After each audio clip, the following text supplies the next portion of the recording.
So when you come in Enugu, you see massive number of youths who doesn't have a job. And then when people don't have a job, you cannot actually come and teach them morality. Like I told you, survivor will always override morality. When you look at the principle of the stomach, you discover anytime hunger comes in your body is unconscious. What your body needs is that I need to be satisfied. It is when that stomach becomes satisfied that you now begin to define morality to the person. You now says, okay, don't do Yahoo. The person will now know, okay, since I have a place where I can eat, okay, I will not do Yahoo. You will now say, don't do kidnapping. It will now start making sense. Understand? You just imagine if you have a wife and then your wife thinks it's very, very hard in your house for 2-3 days, no food. And then your wife came and says, honey, let me tell you something. He said, what do you want to tell me? He says, somebody sent me 10,000 naira. And he says, how did this money come? He says, no, one guy now disturb more. He said I should come and visit him. I don't tell this guy make him leave him, but he refused. I now said, let him send transport fare. And he now sent 10,000. This was something that's supposed to make you to warn her, says, don't collect money from people. But because hunger have entered the house, that 10,000 is a testimony. You have to find a place to thank God who has made available 10,000 naira for 2 of you to eat.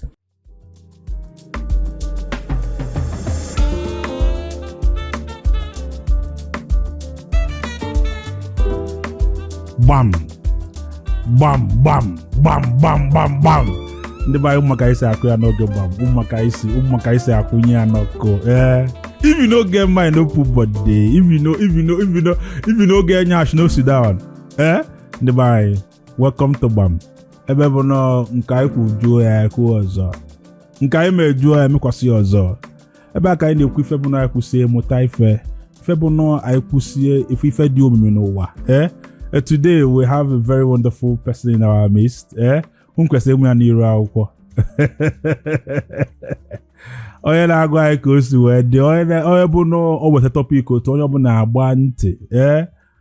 A man that talks to the whole of Africa. Ka anabata Ihedi Light of Africa. Nwanne, welcome to BAM. Thank you so much, my senior brother. I'm so happy for you hosting me. Thank you so much. No, really. Otego IG afu ife na-eme n'iru akwụkwọ. By the way, I'm on your audience, the broader than the Igbo.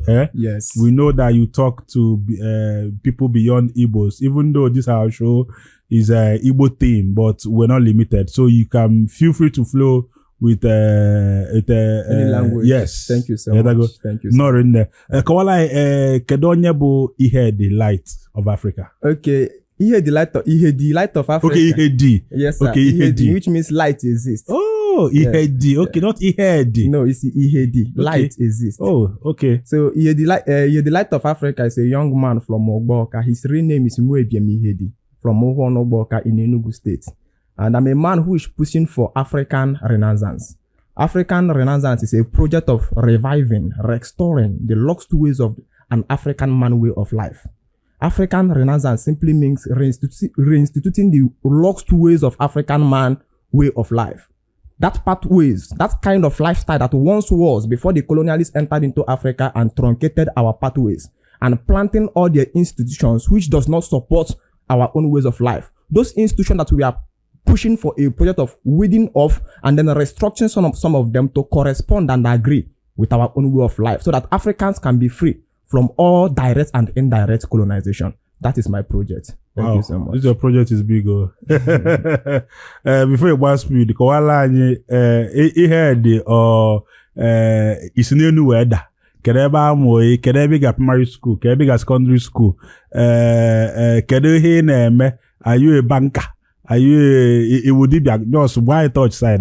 Go ahead, please. Okay. Number one, like I told you, I was born in Ogboka. Okay. I did my primary school in Obago. Ogboka should be in Enugu State. In Enugu State, in Kano East Local Government. Okay. Then I did my primary school in that Ogboka.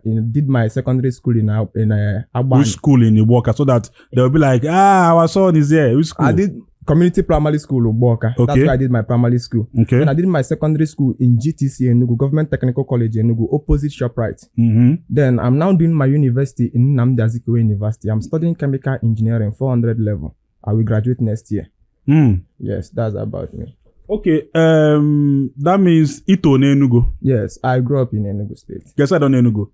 I grew up in we once lived in Abani. That's where we are living currently. Okay. But I spent majority of my life in Independence Layout.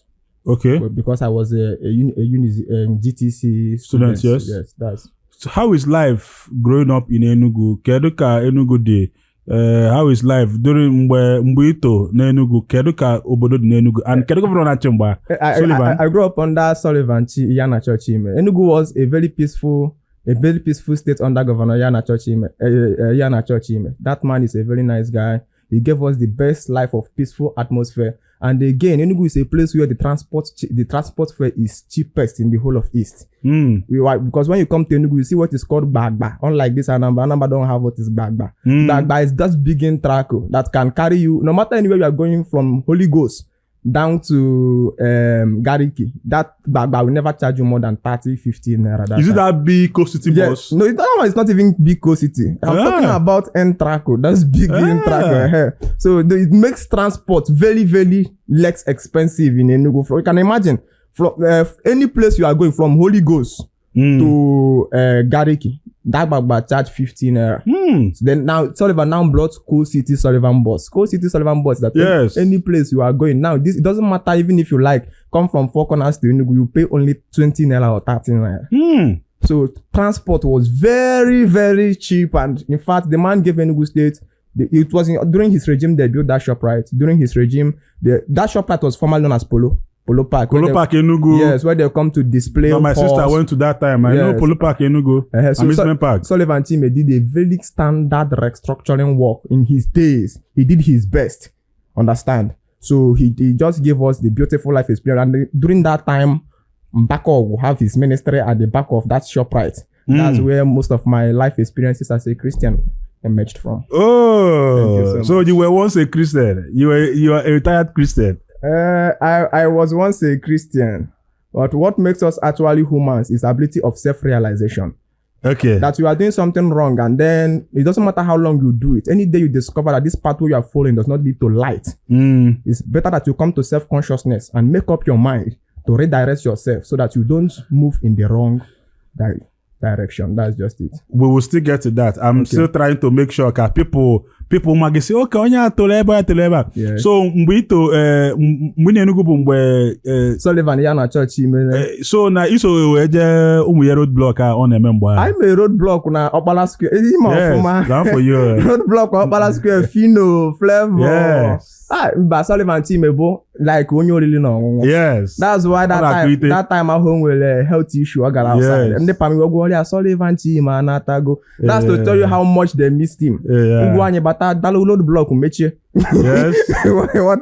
Download all the event center that make the state very, very entertaining. Bubbling. That time Enugu State was like a place where celebrities come to find peace. You see Flavor was living in Enugu, Fino living in Enugu, Zoro. All of them Zoro. They just find the place as a place where we can have fun, you can grow. I grew up in Enugu for years without hearing the sound of bullet. Oh no, again Gabesa State 2018, but the first time on knock out the bullet is hard. Bullet is hard. So I came to Besa State. The first time I said, is this bullet that says yes, and when man Avatar go me a different environment. You know the one more but as a cool. Yes, then I'm going to admission no was there in so Enugu is just the difference. So we just the beauty of Enugu State is the peaceful atmosphere. The beauty of Enugu State is the conducive environment. The beauty of Enugu State is that we don't respect much of class. What we respect, everybody sees each other as just we are one, we are brothers. That is just it. And Enugu was interested under Sullivan Yana Chime. That's a man who take responsibility of being a governor, not a man who left Enugu State in the hands of God. I did not mention anybody's name. Thank you so much. You know, I agree with you because Enugu City was more like the Lagos of Southeast that time. Yes. It was the heartbeat of entertainment. Yes. I can remember Mamo. You skipped during the time of Chimaroke Naman. Maybe you were still small. I was a small boy, even though I know because he's from Agban and I live in Agban. You see? He's from Agban. During the governor of Chimaroke Naman, Chimaroke did extremely perfect. You know, Enugu State, you see, is actually the capital of East. I agree, yes. Understand? It was from, when we have Oda Anambra, that's when Anambra and Enugu was merged together. Yes. Enugu is where the government is functioning from. Yes. So you can see the government house and everything. So it was actually designed in a way to actually create conduciveness for our executive politicians and the executive staff. Then those days when Nnamdi Azikiwe people want to do a presidential meeting, they use presidential hotel in Enugu. That the presidential hotel for Nigeria is located at Enugu. Yes, I know. I know it. So yes, that you now hotel see that something like that. Nnamdi Azikiwe Stadium is just trying to show that this place is the heartland of Igbo place. And so you discover Igbo people is a people who are designed for peace. So if Enugu is the heartland of Igbo language, that means Enugu should have the apex of peace of mind. So once you enter into Enugu, number one, you begin to breathe the fresh oxygen that come from plants. No longer those things you breathe in Lagos, full of dust and chemicals. No, you just come into a place you know have entered a home. So there is no place like Enugu under Sullivan. What do you think Enugu is missing now that they should go back to the drawing board? Can you feel like it now the Enugu na hakwesi ibe to at least retrace their step, because they watch even entertainment wise Enugu enwesikwa ndị nọ mgba Enugu na akụite Desperate Chicks, The Kumzi, Slow Diggy. Can you hear feel that ha na miss now? What do you think? The truth is that what Enugu State need now is immediate restructuring of all our systems that the past governor who left Enugu State in the hands of God mesmerized.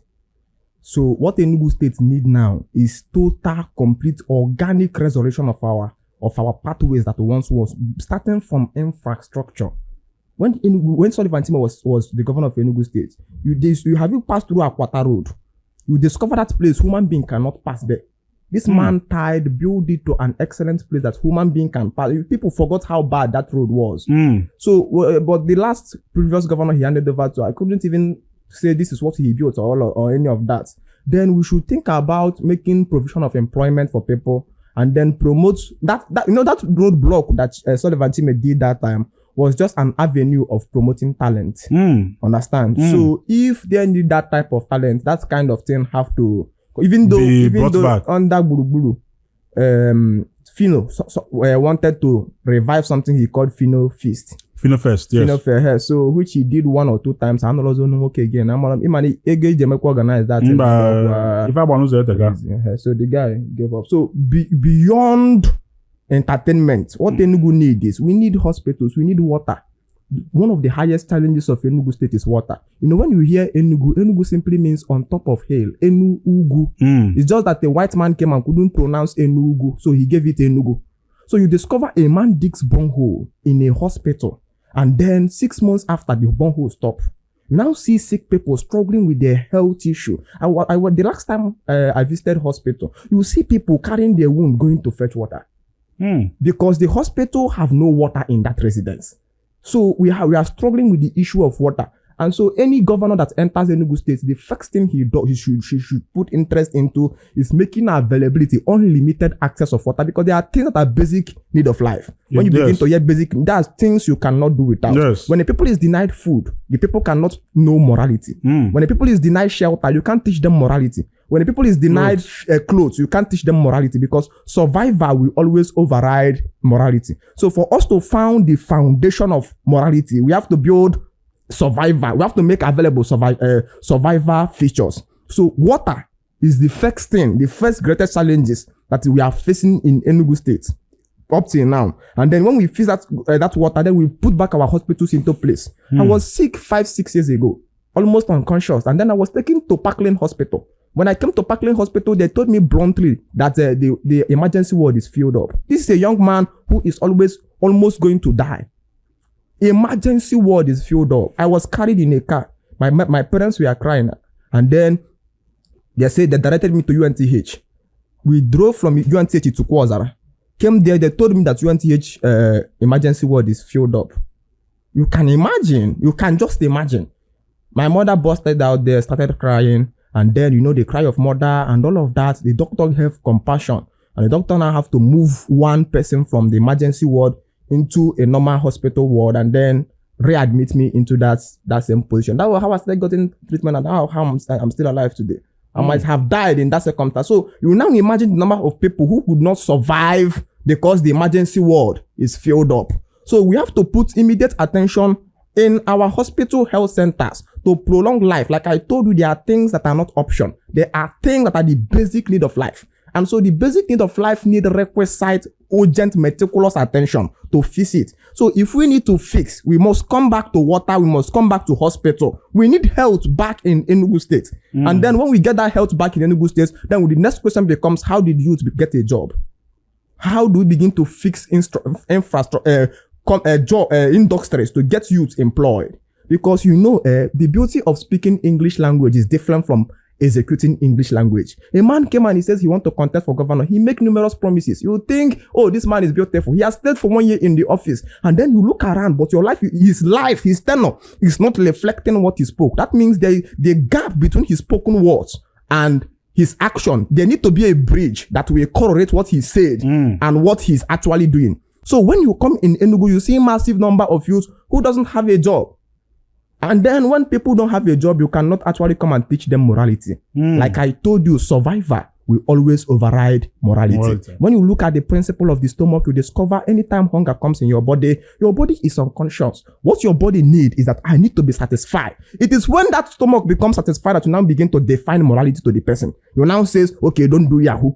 The person will now know, okay, since I have a place where I can eat, okay, I will not do Yahoo. You will now say, don't do kidnapping. It will now start making sense.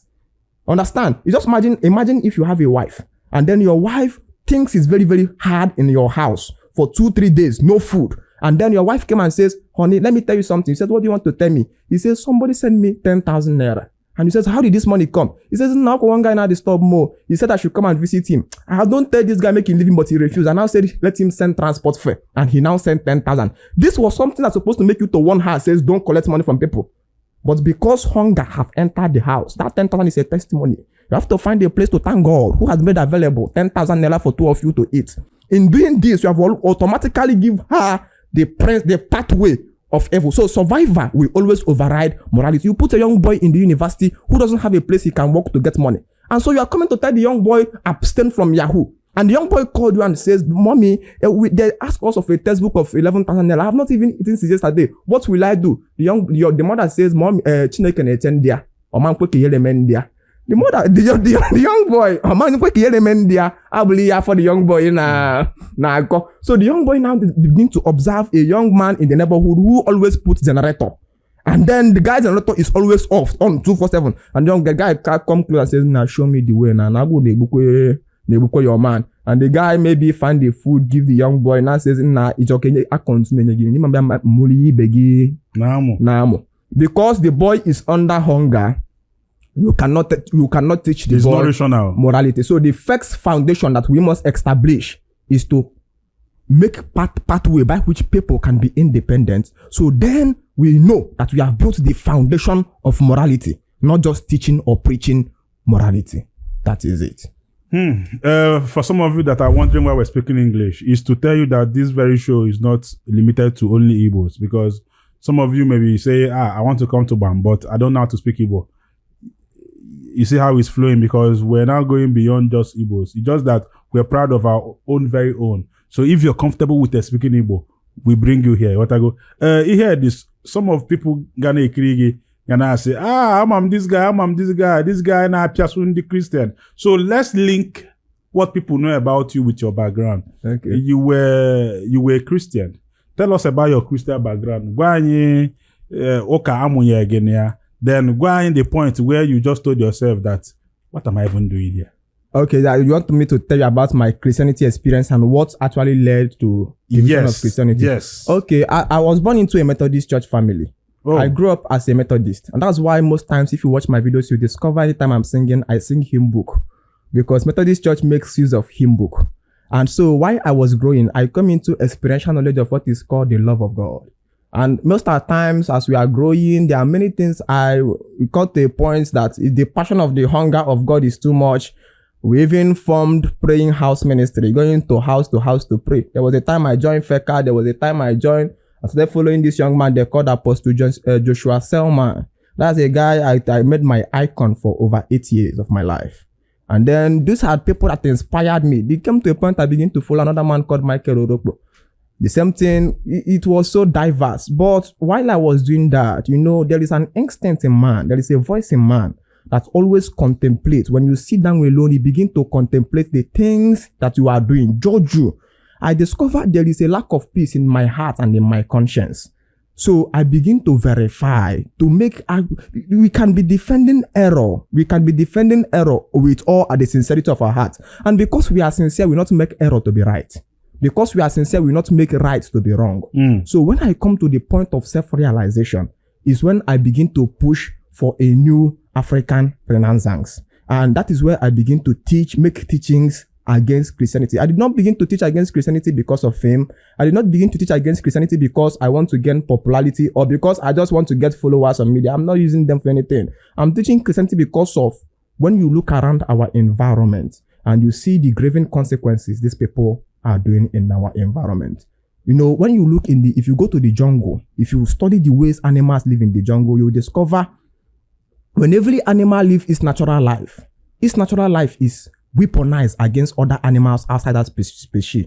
When a particular species live in their culture, when a particular species takes the normal life existence in their culture, their normal life and fight for survival is a threat of life to other animals that is outside that species or that culture. So when a lion lives his normal life, just trying to fight to survive, he's not trying to be wicked. You will discover the antelope are dying, the buffaloes are dying, the deers are dying.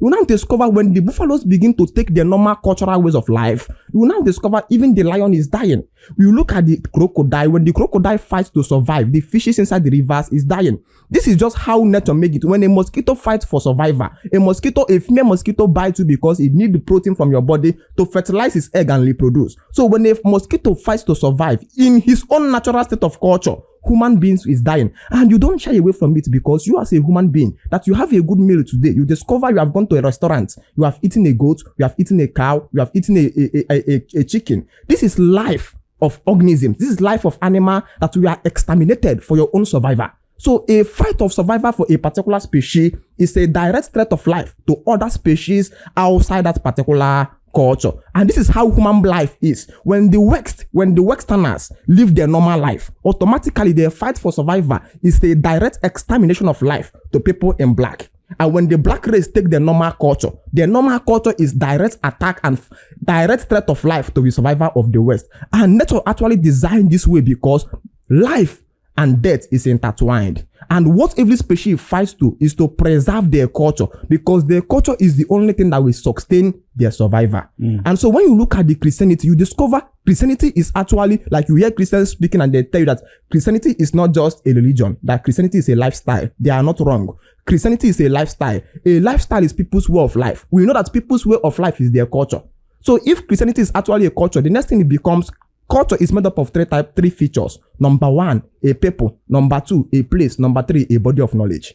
And so if Christianity is a culture made up of a people, the first question becomes, which people, which culture of which people? Number two, which place is the culture established? And number three, what is the body of language corresponding with the people practicing it?